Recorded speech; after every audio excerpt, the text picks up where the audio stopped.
السلام علیکم ورحمۃ اللہ وبرکاتہ۔ آج ہم سٹارٹ کریں گے ادا ناول کی 5th ایپیسوڈ۔ تارا نے بھاگ کر سیڑھیاں طے کی اور پھر کمرے کا دروازہ بند کر لیا۔ آپی سدرا تیزی سے آگے بڑھی اور دروازے کا ہینڈل کھول کر تارا کو آواز دی۔ تارا، تارا۔ ان کی آواز میں ایسا درد تھا جیسے سب ان پہ گزر رہا ہو۔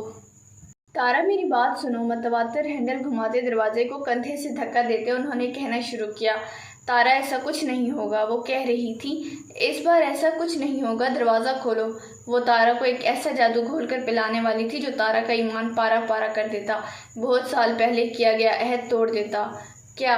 تارا دروازے کے ساتھ بیٹھی تھی اور اس کی پشت دروازے سے لگی ہوئی تھی۔ اس نے روتے ہوئے سر گھٹنے سے اٹھایا اور دوسری طرف کھڑی سدراپی سے پوچھا، دروازہ تو کھولو پھر بتاتی ہوں۔ اور پھر تارا نے دروازہ کھول دیا۔ تارا نے دروازہ کھول کر آنکھیں صاف کرتے سدراپی کو دیکھا۔ انہوں نے اس کا ہاتھ پکڑ کر تھپکا اور پھر اندر کی جانب بڑھیں اور دروازہ بند کر لیا۔ دونوں آمنے سامنے بیٹھ گئیں۔ سدراپی اس کے سامنے بیڈ پہ بیٹھی تھی اور تارا ان کے سامنے گھٹنوں پہ ہاتھ رکھے بیٹھی تھی۔ ہونٹ بھینچ کر اس نے اپنے آپ کو رونے سے روکا۔ بیکار کی دعوت میں ہمیں تھکا دیا۔ ابا کو اپنی اولاد کبھی نظر نہیں آئی، انہوں نے ناگواری سے کہتے ایک بار پھر تارا کو دیکھا اور پھر گہرا سانس لیا۔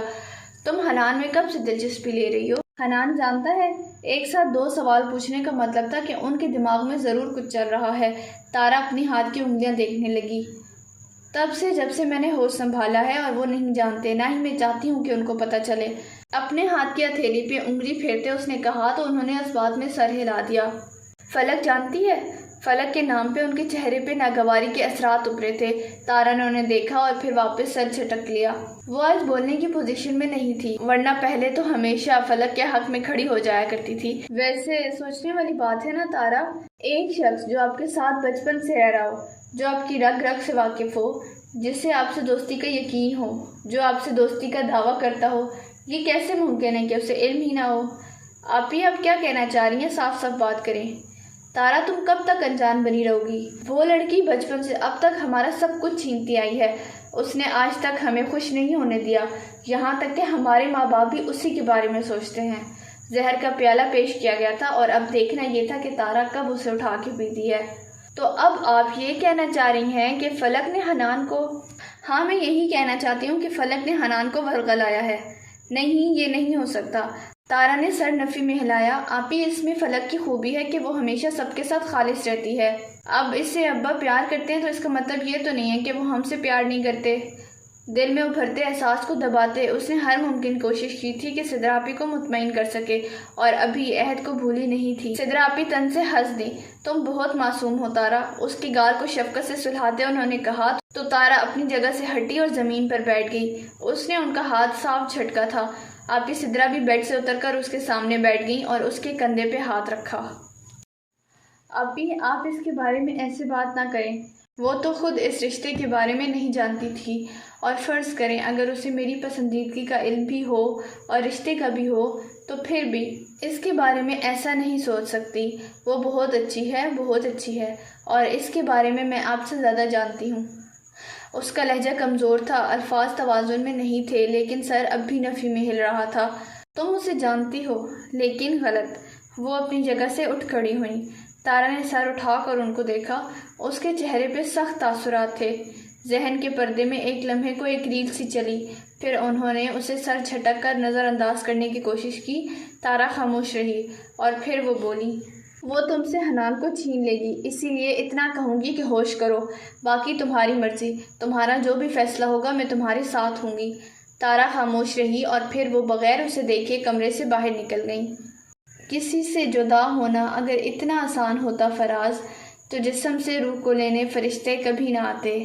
دعوت کا اختتام چائے کے کپ کے بعد ہوا تھا اور چائے دلان میں بیٹھ کر پی گئی، اور پھر سب مہمان باری باری جانے لگے۔ فلک چچی کے ساتھ صوفے پر بیٹھی تھی، مگر مسلسل کسی کی نظروں کے حصار میں تھی، اور وہ کس کی نظریں تھیں وہ جانتی تھی۔ چچی جان نے اس کی پلیٹ کو کھانے کے دوران ایک لمحے کو بھی خالی نہ چھوڑا تھا، اور اب زیادہ کھانے کی وجہ سے اسے تکلیف ہو رہی تھی۔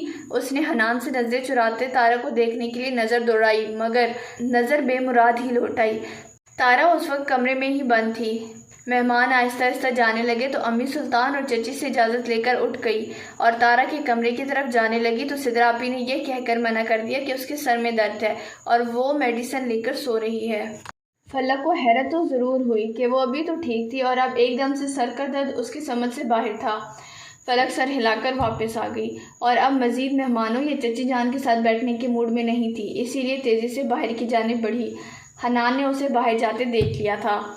چاند اور ہلکی ہوا کے پرمسرت ماحول کو محسوس کر کے اس نے بیچ راستے میں ایریا بدلا اور باغیچے کے قدرے ویران حصے میں آ گئی۔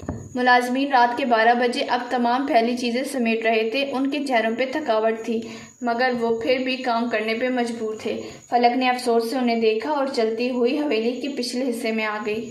گھاس پہ گری ننھی پانی کی بوندیں سینڈل سے نکلتی پاؤں کی انگلیوں کو راحت بخش رہی تھیں۔ اس نے سینے پہ بازو لپیٹے آدھے آسمان پہ چاند کو دیکھا اور گہرے سانس لے کر دماغ کے مضطرب حصے کو پرسکون کرنے کی کوشش کی۔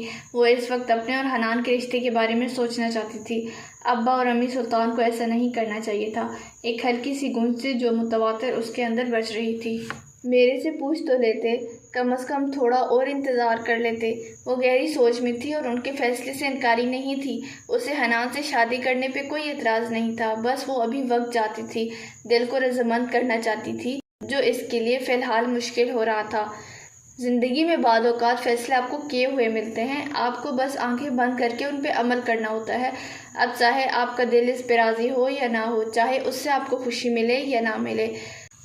وہ ابھی بھی اس منجدار میں اٹکی ہوئی تھی کہ وہ اور حنان ایک ساتھ کیسے چلیں گے، خوشی کے بارے میں کیسے سوچیں گے۔